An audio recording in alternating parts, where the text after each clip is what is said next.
Welcome back to Tracktalk. Great to have your company as always on the show, and now coming up, race 7 on the programme. It's well, an interesting little race. It's a Class 5 over the mile, worth 30,000 in total prize money.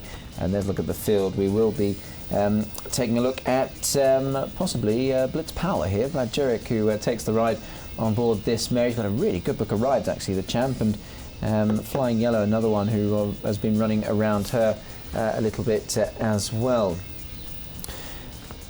It's not an overly well, it's a competitive race, I'm sure, but there aren't too many form lines on show. But we're going to take a look at Flying Yellow here, who managed to win this race 3 starts back. Blitz Power chased as well. Yeah, nice win here this day. Meets the same track and distance again. Christopher gets on aboard. He's ridden the horse before for 1 win. That's a nice combination for mine. Yeah, look, Flying Yellow obviously running out to the outside of the track slightly there. Blitz Power with Vlad Jurek. He's ridden the horse once actually, and he ran second on her a few starts back now. And well, he doesn't ride too many horses rated 39, but he's riding this one, and she's in form. So I imagine when Champ looked at the entries for this, he was probably hot on the phone of Jason Long and said, "Look, you know, your mare looks a winning chance. I'd like to ride her." Yeah, definitely. I think if you look back and, you know, Vlad and Jason have a good association. When he rides for Jason, he's always there around the mark. And, you know, in this sort of field, Vlad just obviously took notice and said, I want to be on this one. Yeah, 25% the strike rate, actually, Jason Long and Vlad Jurek in the last 12 months or so. If Blitz Power doesn't win, what's going to beat her? Look, I've gone Blitz Power to win. Number 6, Fort Mustang to run second. But it is a level sort of Class 5 race, do you know what I mean? It is a level class. I thought Military Chairman was worth chancing on the poly track. He's won on a wet track, and that might well just suit a horse that has done that. And he's actually run some good races on poly as well. So Military Chairman for me, over Blitz Power. A friend's off speed in for Guy Shirtliff there, and Fort Mustang as well. 2, 5, 3, 6. I've gone 5 Blitz Power to win, ahead of 6 Fort Mustang from the Takioka yard. He's thereabouts in his Class 5s always. I've thrown in Hero in the win for 3rd if it does get a start, but if not, there's another race not far in the program for it. And I'll throw in Zoff Speed. Ran last week, backs up again this week, but he's thereabouts in this class as well. Let's move on to race number 8 on the programme. This is a really smart-looking Class 4, actually. A couple of horses in here I quite like the look of. 1,200 metres the trip. Valorous up at the top is drawn gate 3. Aftermath is the one in question predominantly, but is drawn wide. Further down, Night Love was back to some sort of form. He's in next door to Aftermath, so we might get a little bit of action out wide from a couple of the informed horses. Further down, East Tiger, I didn't think was the worst of chances in what looks a race that ebbs away a bit outside of the top 2 for mine. Silent Force has joined Mark Walker, and Summer Wind is a newcomer to Shane Birchiger. More on that one shortly. Let's start with Aftermath, who is here in the tangerine colours, those of Tiao Cal. Vlad Jurek rides. Good run behind the very smart Lims Kosciuszko. Yeah, this was a nice run this day. Lims Kosciuszko, we all know he's a very, very capable type of horse. To be hitting the line and finishing just behind him, you know, novice back to Class 4, that's a significant drop for mine, and I like him in this. Yeah, here's some track work from Aftermath. Vlad Jurek at the controls, obviously a horse who had run round the likes of Warwick Farm, Randwick, Rose Hill, and had actually run some nice races in sort of benchmark 72 company. And you can see there he's a lovely long striding animal. He's a son of Spirit of Boom, and I'm sure Vlad Jurek will have a game plan in his mind riding this decent 3-year-old. Here's Night Love, Scott, who bounced back last time in the colours of Alan Leong.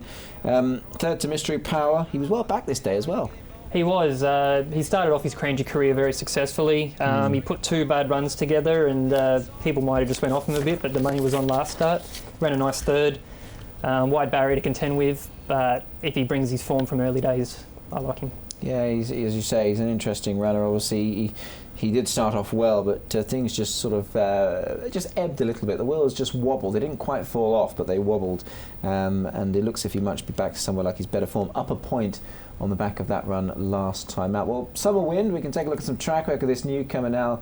Scott from the Birchiger camp. I imagine you've had a little bit to do with this horse sort of just before you finished up? Yeah, definitely. He comes from Victoria with nice credentials. He's a get back and finish off sort of horse. he's going to be out the back, I think, in his first up run.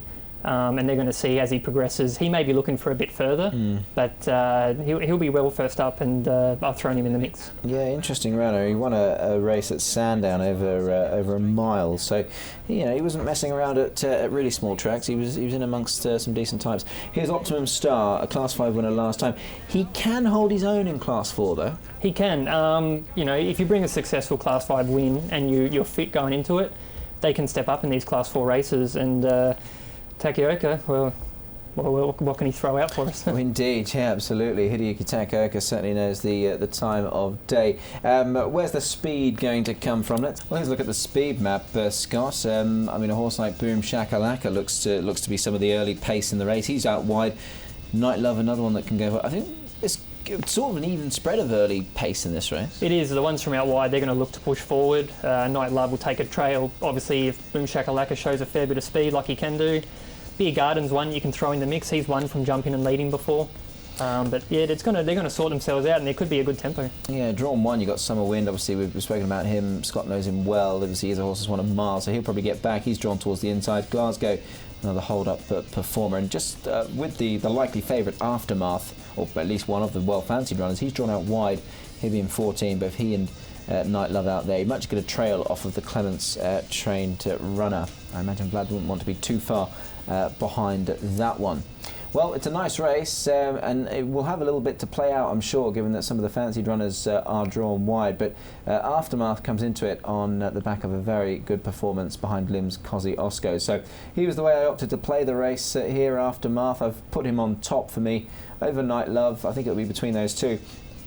I mentioned a few moments ago that East Tiger could run a race in this. I think he can off his mark of 50. He's actually 4 points higher than his last win, but he's won off a higher mark in the past, and Silent Force in as well. If he was back to his best, he'd go okay. 2, 4, 11 and 7. Yeah, I've gone Aftermath to win. Vlad Jurek to get another winner on this program. Number 4, Night Love, see if he can regain his early form. Number 6, Summer Wind, first up, will be finishing off. And number 9, I'm a Conqueror, JP van der Merwe for John O'Hara. He'll be thereabouts with a lightweight. My numbers 2, 4, 6 and 9. Talking of 9, let's move on to that exact race. Race number 9 is a 1,000-metre dash for the Class 5 horses. Yes One Ball is up at the top. He's holding his form well. Orion Passion, Oscar Chavez takes them out here. Further down to Uncle Lucky, who's not been racing too badly. The uncle's drawn inside, and he was third to Retallica last time.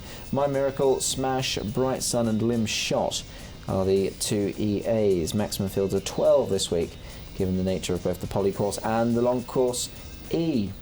Here's some track work from Orion Passion. Oscar Chavez at the controls here. Yeah, he gets the services of Oscar in track work, and he'll give him a nice feel, but not too strong a work, just nice, and he's obviously nice and fit coming into this weekend. Yeah, he certainly is. Used to be known as River Rocker. Won a couple of 1,000-metre races. Course and distance record, 2 wins from 7. Here's Yes One Ball for the BWT stable. Ricardo Lagrange and No Scenari, and since they've started riding him a bit more prominently, he's been racing very well. Yeah, definitely. Stable in the mix, and Esnor and Ricardo have a good combination when they team up. He's a noted speed runner. He's got a bit of weight, but if he holds his form. Interesting enough, also around third there was Orion Passion. He's got 3.5 kilos more to shoulder. Yes One Ball has got 2. There's not a great deal between them, so I reckon we could have the form confirmed, but it's never that easy in Class 5 racing. No, these races have a way of throwing a few curveballs, and it only takes one speed runner to be a bit slow away, and then one's left out on his own and making his own chances. So yeah, it is quite level for a Class 5. Yeah, and are we thinking perhaps then with that in mind, obviously, are we thinking maybe a horse like Uncle Lucky? He's an old 8-year-old, he's won 7, he's obviously racing, I don't say he's racing in the form of his life, but he's racing very well off this mark. Yeah, actually I really like Uncle Lucky in this race. Like I stated earlier, Jason Ongstay was going very well, Joseph C's riding very well. It's not a strong Class 5, and these older horses can usually step up. Yeah, they certainly can. It wouldn't be a great shock to see the old uncle get in the winner's circle, would it? I've got him in my numbers, though. I've gone with Orion Passion on top. I feel that this could be a race sort of, well, like formatted for him in a sense, and the race that he ran third in last time, I think that's a decent enough form line for a race of this nature. Yes One Ball in for second, Uncle Lucky in for third, and I've thrown Red Claw in as well. So 2, 1, 8 and 6 for me there. Yeah, I'll throw in Uncle Lucky to win, Jason Ong to get a win with the old boy. Number 1, Yes One Ball, Ricardo Lagrange going very well. When he teams up with Esnol, I like that combination. Number 6, Red Claw. Look, the saddle slipped last start, didn't get a lot of chances. And I'll go in number 3, Age of Spirit, Zaki to ride, just as a bit of a roughie. Thank you, Scott. We've come to another commercial break on the show. We've got 3 more races still to preview here on Tracktalk. Do hope you're enjoying the coverage thus far. And the race of the day, the Class 3, coming up as our penultimate on the programme. Really looking forward to that. We'll be hearing from Michael White, the assistant trainer with Tiger Raw. Don't go anywhere. Stay tuned. This is Tracktalk for the 15th of May.